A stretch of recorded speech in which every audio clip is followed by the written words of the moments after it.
Hello. So we've been talking all week about one method to start to integrate through trial and error a little bit, just a little bit of our previously off-limits foods into our daily life, and to learn bit by bit.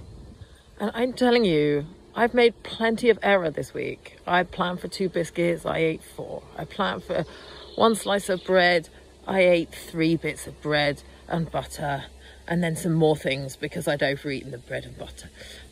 Like, through trial and error and reflecting on what we were thinking and feeling before we went off track, we can gradually get more strategic, more on top of our thought habits, which after all are just memories, people. They're just memories. Our brain's just remembering stuff that felt good, stuff that solved a problem momentarily, got us out of a moment that we wanted to emergency eject from. Yeah, and then, you know, and bit by bit we practice these kind of things, and we can learn to eat normally, stop overeating. And I put normal in quote unquote because it's different for everybody what's normal, right? But eat normally, stop overeating. And if we stop overeating in all the ways that we overeat, just imagine that. We stop eating all the leftovers when we're clearing up, and we stop nibbling at things when we're making our food. We stop licking the knife when we've put the jam on the toast. We stop doing all of the overeating. We stop eating seconds and thirds at supper time because we're actually satisfied 3/4 of the way through the first round, but we were enjoying the taste so much. We didn't want to waste it, or we didn't want to go on to the next part of the evening. We stopped sitting on the sofa, eating crisps and drinking wine to relax when we're not really relaxing, we're just numbing out. When we stop doing all of these little micro habits that amount to a feeling that I'm constantly overeating, and most painfully amount to a constant dissonance, a constant rift between who I want to be 1 minute and who I end up being the next minute. So we're out of wholeness, we're out of integrity with ourselves, we're out of alignment with ourselves, we're betraying ourselves and sabotaging ourselves constantly, and that's the part that feels the most painful of all. But if we heal all of that, then the chances are we'll lose weight because we get closer and closer to eating the food that we're hungry for in response to our body's desire for fuel. Yeah, and we get closer and closer to fueling our bodies with exactly the right amount of energy that our body can use up. Now, of course, calories in and calories out is a super simplistic, oversimplistic view of weight and weight loss, and there's a bit more at work there. There are genes and how genes get expressed through environmental factors. There's upbringing, there's emotional pain, and how we try really hard to avoid it. That's something we can work with. The genes, not so much. Hormones, not so much, but those things don't need to be like it. Just what I'm saying there is we don't have 100% control over our weight. We don't get to pick up a menu and go, I think I feel like being 122 pounds and be that weight that we've chosen for some arbitrary reason. It doesn't work like that. But if we can free ourselves from our overeating habits and behaviours, we actually stand a chance of losing weight and And people, that weight loss can be permanent because all new habits we can hold on to, that's all within our control. And our new thought patterns, that's within our control. Yes, it is. You don't think it is right now. Your thoughts are just acting like commands to your behaviours. But when you start to get in between your thoughts and behaviours and start to feel better because you're choosing thoughts that actually feel good, oh my gosh.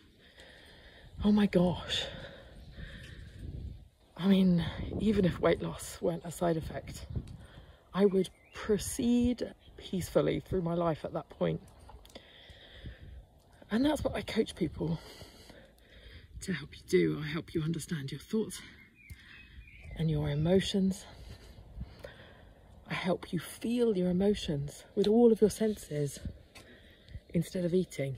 I give you the tools and the framework to respond to your body's cues.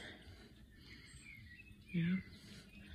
I give you the ways to get to grips with your thoughts, to actually see them. Most of the time we don't see our thoughts there. We're just like a fish swimming in a fishbowl. We don't know we're in water. And when you can see your thoughts, you can actually start to see the beliefs that you're carrying around your whole life about yourself.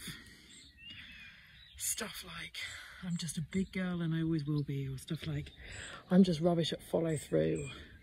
Stuff like, I start things and I don't finish them. Stuff like, I just always take on too much.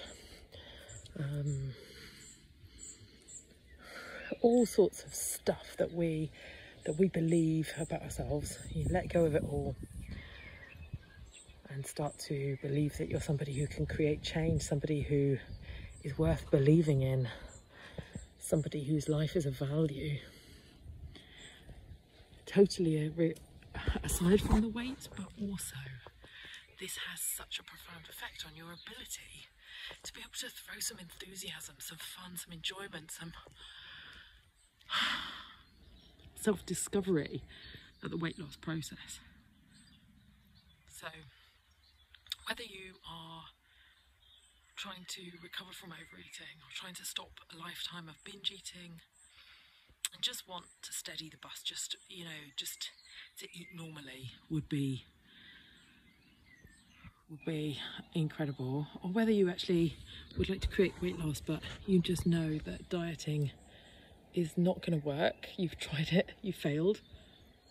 Of course you failed. It's baked into the process. It's a self-destructing process.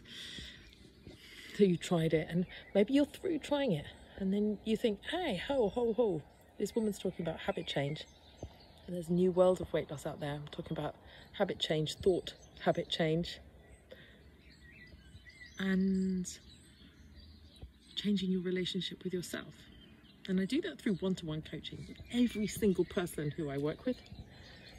We do one-to-one coaching with every week for a whole year. And each of my clients gets access to a framework, a roadmap that's laid out in an online program called Sensational Eater. You get about half an hour of classes each week that take you bit by bit through all of the skills you need, first to set a really strong foundation. We do maintenance first, and second to go through the tools to manage your eating and manage your weight in a way that feels good, that feels like self-discovery. And then this program, Sensational Eater, I would really love to have a cohort of people this May, this month, who we can start together, because I also think that it can feel really lonely and that we can get so much out of talking to each other about food. Face it, it's so shame-riddled. We don't talk to people about it much, apart from to have these kind of gossipy conversations with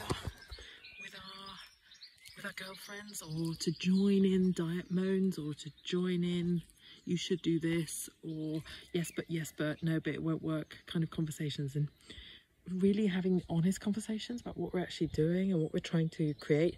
That's better done with your peers, and that's why I'd like to create a group of peers. I'd like 3 or 4 people to join up this May, and for me to start you off together.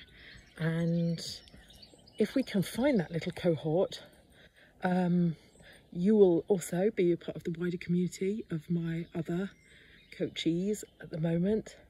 So, but you can also have a little peer support group just for you guys as well. All of the information is in the PDF that's at the bottom of the email. All of the information you need is in the PDF down below. You can see the whole of the Sensational Eater program. You can see how I work. You can see the fees. You can see exactly module by module what you'll be studying. And you can see how I work with hypnotherapy, how I work with coaching. And when you've had a look at that, if you want to explore beginning this journey, you need to book a consultation call. Consultation call is an hour together where we dive into your decision-making thoughts relating to what you're doing. It's not a hard sell. They teach us not to do that at coaching school. Yeah, your decisions are yours. Like we coaches are taught to help you make decisions, and not the decisions that's right for me, the decision that's right for you. So we get on that call, and you know, you should know there's no such thing as wasting my time. Meeting the people who are reading, listening to my stuff and working through their own lives is a huge privilege to me. It's always interesting to me, and it's always interesting to me to see where I already can help and where people are bringing something new that requires something new from me. So you don't need to think, oh, I'm not sure, so I don't know if I'll waste my time with a consultation. You can come as you are and we can take it from there. So the consultation call can be booked on the link on the back page of the PDF that describes my coaching and Sensational Eater. So pick up that PDF, open it, go to the back page, and you will book the consultation call that you'd like to have with me. We'll have a conversation. Just us, humans. Love it. Can't wait to meet you. Take care. Bye-bye.